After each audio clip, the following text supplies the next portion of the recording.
নমস্কার প্রিয় পরীক্ষার্থীরা, বেঙ্গলি সলিউশন ইউটিউব চ্যানেলে তোমাদের সকলকে স্বাগত। আজকে আমি ব্যাকরণের অত্যন্ত গুরুত্বপূর্ণ একটি অধ্যায় কারকের অন্তর্গত অধিকরণ কারক নিয়ে আলোচনা করব। তো তোমরা প্রত্যেকেই জানো যে বেঙ্গলি সলিউশন ইউটিউব চ্যানেল সবসময় হচ্ছে যে পরীক্ষা সংক্রান্ত বিষয়ের সহজ সমাধান নিয়ে আলোচনা করে। তো অধিকরণ কারক হলো আজকের আমাদের বিষয়। তো তার আগে বলবো, যারা আমার এই চ্যানেলে নতুন তারা অবশ্যই চ্যানেলটিকে সাবস্ক্রাইব করবে এবং ভিডিওটিকে প্রচুরভাবে শেয়ার করবে, এবং তোমাদের আশা করি এই ক্লাস করার পরে অধিকরণ কারক নিয়ে আর কোনো রকমের কোনো প্রশ্ন বা জিজ্ঞাসা থাকবে না। তো তোমরা শুরু থেকে ভিডিওটি দেখো। আমি পুরো বিষয়টাকে পুরো সহজভাবে পরীক্ষা উপযোগীভাবেই এখানে আলোচনা করব। তো চলে যাচ্ছি মূল আলোচনায়। দেখো, অধিকরণ শব্দটা এসছে আধার শব্দ থেকে। ঠিক আছে, অধিকরণ শব্দটা এসছে আধার শব্দ থেকে। ঠিক আছে, সংস্কৃতে বলা হয় আধারও অধিকরণম। অর্থাৎ কি, যে আধার বোঝালে অধিকরণ কারক হয়। ঠিক আছে, মানে আধার ব্যাপারটা কি, আধার ব্যাপারটা হচ্ছে যে কোনো একটা হচ্ছে কি বিষয় বা কোনো একটা পাত্র বা কোনো একটা জায়গা, মানে যে জায়গাতে কাজ সংঘটিত হচ্ছে সেটাই হচ্ছে কি তার অধিকরণ। ঠিক আছে, তো সেটা হচ্ছে তার আধার। তো আধার বোঝাতে অধিকরণ কারক হয়। এবার আধার শব্দটার দ্বারা কি বোঝানো হয় সেটা আমি এখানে লিখে দিয়েছি। ক্রিয়ার স্থান ও সময়, অর্থাৎ কোন সময়ে কাজটা হয়েছে, কোথায় হয়েছে এবং কোন সময়ে হয়েছে, সেটা বোঝাতে হলেই হচ্ছে কি অধিকরণ কারক হয়। এবার অধিকরণ কারক কাকে বলে? তো যারা হচ্ছে কি যে পশ্চিমবঙ্গের যারা হচ্ছে তোমার বাংলা মাধ্যমের বা বাংলা মিডিয়ামের যে স্কুল রয়েছে, তো তাদের হচ্ছে কি তাদের অবশ্যই সিলেবাসের অন্তর্ভুক্ত একটি অধ্যায় হলো এই অধিকরণ কারক। তো অধিকরণ কারকটা তোমরা কিভাবে নির্ণয় করবে, বা অধিকরণ কারককে তোমরা কিভাবে পড়বে, বা অধিকরণ কারক কাকে বলে, তোমাদের যদি এক্সামে আসে তখন কিভাবে বিষয়টাকে উপস্থাপন করবে, সেটা আমি এখানে লিখে দিয়েছি। দেখো, বাক্যের ক্রিয়াকে কোথায় বা কখন দিয়ে প্রশ্ন করলে যে উত্তর পাওয়া যায় তাই হলো কি অধিকরণ কারকের উত্তর। ঠিক আছে, অর্থাৎ কি, বাক্যের ক্রিয়াকে ক্রিয়াকে কি দিয়ে প্রশ্ন করতে হবে, ক্রিয়াকে কোথায় এবং কখন, ক্রিয়াকে কোথায় এবং কখন দিয়ে প্রশ্ন করলে যে উত্তর পাওয়া যাবে সেটাই হলো কি অধিকরণ কারক। এইবার যে অধিকরণ কারকের শ্রেণী আসে, ঠিক আছে, তো তোমরা হচ্ছে কি দেখবে তোমাদের বিভিন্ন হচ্ছে কি এবিটি এর টেস্ট পেপার বা অন্যান্য যে কোশ্চেন ব্যাংক রয়েছে সেগুলোর মধ্যে দেখবে যে একটা কোশ্চেন আসে যে অধিকরণ কারক কয় প্রকার। ঠিক আছে, অধিকরণ কারক কয় প্রকার? অধিকরণ কারক হচ্ছে কি মূলত তিন প্রকার। ঠিক আছে, প্রথম প্রকারের নাম হচ্ছে কি স্থানাধিকরণ।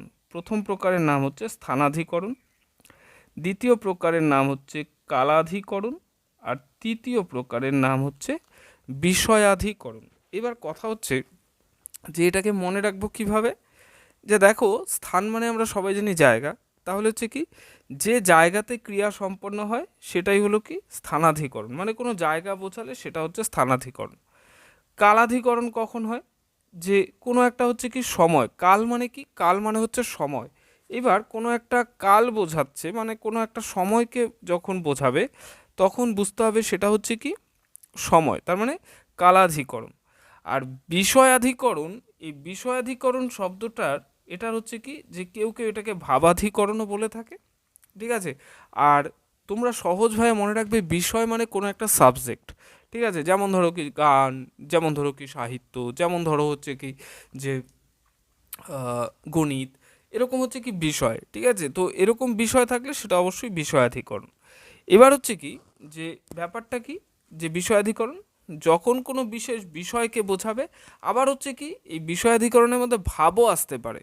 যেমন ধরো কি যে মেয়েটি গুণে লক্ষ্মী। ঠিক আছে, মানে এখানে গুণটা হচ্ছে কি তার ভাব, তার একটা অবস্থা। ঠিক আছে, তারপর হচ্ছে কি যে সে হচ্ছে কি যে রূপে সরস্বতী। ঠিক আছে, তো এবার হচ্ছে কি যে সেই সরস্বতী সেটা হচ্ছে রূপে। এখানে হচ্ছে কি, এটা হচ্ছে যে কোনো একটা ভাবকে বোঝাচ্ছে, ঠিক আছে, তার অবস্থা, ঠিক আছে। এরপর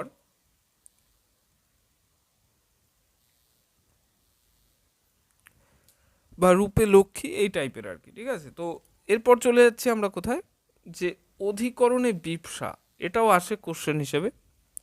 বিপসা শব্দটার অর্থই হচ্ছে কি, মনে রাখবে, বিপসা শব্দটা হচ্ছে একের বেশি, মানে হচ্ছে বারংবার বোঝাতে, ঠিক আছে। বিপসা শব্দটা কি অর্থে ব্যবহার হয়, বারংবার বোঝাতে, ঠিক আছে। আমি দেখো এখানে মার্ক করে দিলাম, বিপসা শব্দটা হচ্ছে বারংবার বোঝাতে ব্যবহার হয়। অনেক রকমের বিপসা আছে, করণে বিপসা আছে, অধিকরণে বিপসা আছে, ঠিক আছে। তো এবার যে বিপসা কিভাবে, অধিকরণ কারকে বিপসা কখন হবে, বারংবার বোঝাতে বা একের বেশি বোঝাতে বিপসা ব্যবহার হয়, ঠিক আছে। তো যেমন ধরো কি, যে দেশ মানে কি একটা জায়গা বোঝাচ্ছে, এই দেশ শব্দটা যখন দুবার আসবে তখনই মনে রাখবে সেটা হচ্ছে কি, সেটা হচ্ছে অধিকরণে বিপসা হয়ে গেল, ঠিক আছে। যেমন ধরো ফাগুন লেগেছে বনে বনে, ঠিক আছে, একটা বন শুধু বলেনি, এখানে বনে বনে মানে হচ্ছে যে একের বেশি বোঝাচ্ছে। তাহলে অধিকরণে বিপসাটাও বোঝা গেল, এটাও কিন্তু কোশ্চেনে আসে, তোমরা ভালো করে পড়বে। এইবার এই স্থানাধিকরণ যে ব্যাপারটা, এটা হচ্ছে কি, যে কোশ্চেন যখন খুব স্ট্যান্ডার্ড কোশ্চেন হয় তখনই হচ্ছে কিন্তু গ্রামারের মধ্যে এই স্থানাধিকরণ পোর্শন থেকে কিন্তু কিছু এমসিকিউ বা হচ্ছে শর্ট কোশ্চেন আসে। কিভাবে আসে সেটা পোর্শনটা আমি বলে দিচ্ছি, কোন জায়গাটা আসে সে, যেটা বেশি করে হচ্ছে ফোকাস করতে হবে। স্থানাধিকরণ মানে হচ্ছে কি, জায়গা বোঝাতে ব্যবহার হচ্ছে। এবার যে স্থানাধিকরণ থেকে প্রশ্ন আসে, ব্যাকরণে ঐকদেশ বা একদেশ বলতে কি বোঝো, ঠিক আছে। ব্যাকরণে ঐকদেশ বা একদেশ বলতে কি বোঝো, এটা কিন্তু অনেকে বলে যে হচ্ছে কি আউট অফ সিলেবাস কোশ্চেন, কিন্তু আদতে কিন্তু এটা আউট অফ সিলেবাস না। কারণ হচ্ছে কি, এটা হচ্ছে একটু হচ্ছে কি, একটু মানে বিষয়ের গভীরে গিয়ে একটু প্রশ্নটা করা হচ্ছে, যে অধিকরণ কারকেরই স্থানাধিকরণের একটা ভাগ রয়েছে যেটাকে বলা হয় একদেশ সূচক বা ঐকদেশিক স্থানাধিকরণ। কীরকম, ঐকদেশিক মানে হচ্ছে একটা নির্দিষ্ট জায়গাকে বোঝানো হয়। ঐকদেশ বলতে শব্দটার অর্থ হচ্ছে একটা বিশেষ জায়গা বা একটা নির্দিষ্ট জায়গা, ঠিক আছে। যেমন হচ্ছে কি, যেমন হচ্ছে যে মনে করো ঐকদেশ বলতে কীরকমভাবে ব্যাপারটাকে বোঝানো হয়, যে একটা বিশেষ জায়গা, এরকম যেমন হচ্ছে কলকাতায় চিড়িয়াখানা আছে, মানে এবার চিড়িয়াখানাটা হচ্ছে কি কলকাতার একটা নির্দিষ্ট জায়গায় আছে, সেটা হচ্ছে বোঝাচ্ছে।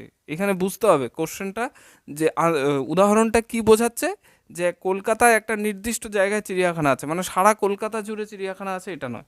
এই ঐকদেশ ব্যাপারটাই হচ্ছে তাই, মানে সমগ্র জায়গা না বুঝিয়ে যখন একটা নির্দিষ্ট জায়গাকে বোঝাবে তখনই সেটা হয় ঐকদেশ সূচক স্থানাধিকরণ। তারপর হচ্ছে কি, যেমন হচ্ছে কি যে জলে কুমির আছে, জলে কুমির মানে কি, জলে কুমির মানে সব জলে কুমির থাকে, থাকে না। তার মানে হচ্ছে কি, যে একটা নির্দিষ্ট কোনো দিঘি বা নির্দিষ্ট একটা জায়গাকে দেখিয়ে বলা হচ্ছে যে জলে কুমির আছে, তার সামনে দাঁড়িয়ে কেউ বলছে যে জলে কুমির আছে, তার মানে কি একটা নির্দিষ্ট জায়গাকে বোঝাচ্ছে। এই নির্দিষ্টতা বোঝাতেই হচ্ছে ঐকদেশ শব্দটা ব্যবহার হয়, ঠিক আছে।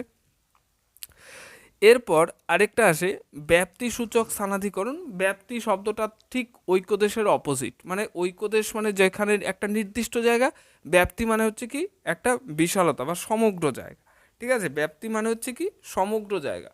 যেমন হচ্ছে কি ধরো যে তিলে তেল আছে, এখন সব তিলকে পিষলেই তুমি তেল পাবে, ঠিক আছে, তিলে তেল আছে মানে সব তিলেই তেল আছে, ঠিক আছে। তারপরে যেমন ধরো কি যে বরফে ঠান্ডা আছে, মানে হচ্ছে কি সব বরফই ঠান্ডা হয়, ঠিক আছে। তো সুতরাং এই ব্যাপ্তি মানে হচ্ছে সমগ্রতা বোঝাতে ব্যাপ্তি। এই কোশ্চেনটা কিভাবে আসে, যে ব্যাকরণে ব্যাপ্তি শব্দটির দ্বারা কি বোঝায়, ঠিক আছে। ব্যাপ্তি মানে ব্যাপ্তি শব্দটির দ্বারা বোঝায় হচ্ছে সমগ্রতা, আর ঐকদেশ শব্দটির দ্বারা বোঝানো হয় নির্দিষ্টতা বা বিশেষ অবস্থা, মানে একটা বিশেষ জায়গা। আরেকটা বিষয়, যে সামীপ্য সূচক স্থানাধিকরণ একদম সহজ ব্যাপার। সামীপ্য মানে হচ্ছে কাছে, সমীপে মানে নিকটে, ঠিক আছে। যেমন হচ্ছে কি যে দুয়ারেই দোকান, মানে হচ্ছে কি যে একদম ঘরের দুয়ারে দোকান, মানে হচ্ছে কাছে বোঝাচ্ছে। তো এই হচ্ছে কি অধিকরণ কারকের, যে অধিকরণ কারক থেকে যে প্রশ্নগুলো সব সময় আসে বা বিগত বছরে যে প্রশ্নগুলো বারবার এসছে সেই জায়গাগুলোকে আমি এখানে ফোকাস করলাম। তো তারপর চলে যাব হচ্ছে কি অধিকরণ কারকের প্রয়োগ, অর্থাৎ অধিকরণ কারক আমরা হচ্ছে কি একটু প্রয়োগ দেখে যদি একবার বুঝে নিই তাহলে আমাদের পড়তে বিষয়টা খুব সুবিধে হবে। যেমন কি আছে যে আমরা কোচবিহারে বাস করি, ঠিক আছে, আমরা কোচবিহারে বাস করি, ব্যাপারটা হচ্ছে কি, ব্যাপারটা হচ্ছে যে কোচবিহার একটা জায়গা বোঝাচ্ছে, তো সুতরাং এটা হচ্ছে কি যে স্থানাধিকরণ, বুঝতেই পারলে। এইবার স্থানাধিকরণের মধ্যে যদি আমরা হচ্ছে কি আমাদেরকে বলে যে এটা স্থানাধিকরণের অন্তর্গত কোন অধিকরণ, তখন কিন্তু আমরা বলবো যে এটা স্থানাধিকরণের অন্তর্গত ঐকদেশিক স্থানাধিকরণ, মানে কোচবিহারের একটা নির্দিষ্ট জায়গায় আমরা থাকি, ঠিক আছে, মানে সারা কোচবিহার জুড়ে তো থাকা সম্ভব নয়, তার মানে একটা নির্দিষ্ট জায়গা। তারপর যেমন ধরো যে আকাশে নক্ষত্র আছে, এটাও হচ্ছে কি বোঝা যাচ্ছে স্থানাধিকরণ। তারপর বাড়ির দরজায় দোকান, এটা হচ্ছে কি যে স্থানাধিকরণ। তিলে তেল আছে, এই জায়গাটা আমি একটু বলে রাখি, অনেক স্টুডেন্ট ভুল করে বিষয়টাকে। তিলে তেল আছে ভেবে মনে করে যে তিল থেকে তেল আসছে, ঠিক আছে, এই কথার মানে হচ্ছে কি কথার মারপ্যাচ যদি কেউ বুঝতে না পারে তখন মুশকিল হয়ে যায়।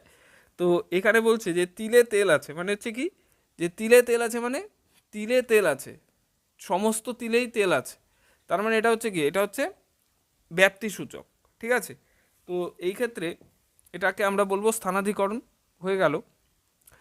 এইবার এটাকেই যদি হচ্ছে একটু ঘুরিয়ে বলা হয়, তিলে তেল হয়, হয় কথাটা যদি শেষে চলে আসে তিলে তেল হয় মানে তিল থেকে তেল হয়, তখন কিন্তু হয়ে যাবে এটা অপাদান কারক, ঠিক আছে। দুধে দই হয় মানে দুধ থেকে দই হয়, এটা তখন হয়ে যাবে অপাদান কারক। এরপর বরফে ঠান্ডা আছে, বরফ মানে সব বরফেই ঠান্ডা আছে, এটা হচ্ছে কি ব্যাপ্তিসূচক অপাদান কারক বা ব্যাপ্তার্থক অপাদান কারক, বিভিন্ন বইতে বিভিন্ন রকম থাকে, কাজেই ভয়ের কোনো কারণ নেই। এরপর পৌষে প্রবল শীত, পৌষ একটা নির্দিষ্ট মাসকে বোঝাচ্ছে, তো সুতরাং এটা হচ্ছে কি হবে, এটাও হচ্ছে তোমাদের যে পৌষে প্রবল শীত, এটা হচ্ছে কি এটা হচ্ছে কালাধিকরণ, মানে যেহেতু একটা সময়কে বোঝাচ্ছে। শীতকালে দিন ছোট, তার মানে কি শীতকালে দিন ছোট একটা সময়কে বোঝাচ্ছে। তারপর ছেলেটি গণিতে কাঁচা, ঠিক আছে, গণিত একটা বিষয়, আমি প্রথমেই বলেছি যে বিষয়, তো সুতরাং বিষয় থাকলে বিষয়াধিকরণ। মেয়েটি গানে ভালো, গান একটা বিষয়, ঠিক আছে।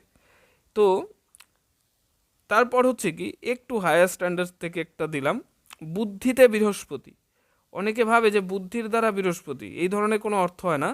বুদ্ধিতে বৃহস্পতি এটা হচ্ছে কি বুদ্ধি একটা হচ্ছে ভাব, ঠিক আছে, একটা মানুষের সে তার বুদ্ধি থাকাটা হচ্ছে কি তার সেটা হচ্ছে কি তার চারিত্রিক ভাব, ঠিক আছে, তার একটা যে সেটা হচ্ছে তার একটা বৈশিষ্ট্য, তার মানে এটা হচ্ছে কি ভাবাধিকরণ, ভাবাধিকরণ বা বিষয়াধিকরণ সেম জিনিস, কিন্তু তবু আমি এখানে ব্যাপারটাকে হচ্ছে ভেঙে বুঝিয়ে দিলাম, বুদ্ধিটা হচ্ছে তার একটা ভাব। তারপর গুণে সরস্বতী, ঠিক আছে, গুণটা হচ্ছে কি তার একটা ভাব। এরপর ঘটনাটি অন্নদামঙ্গলে আছে,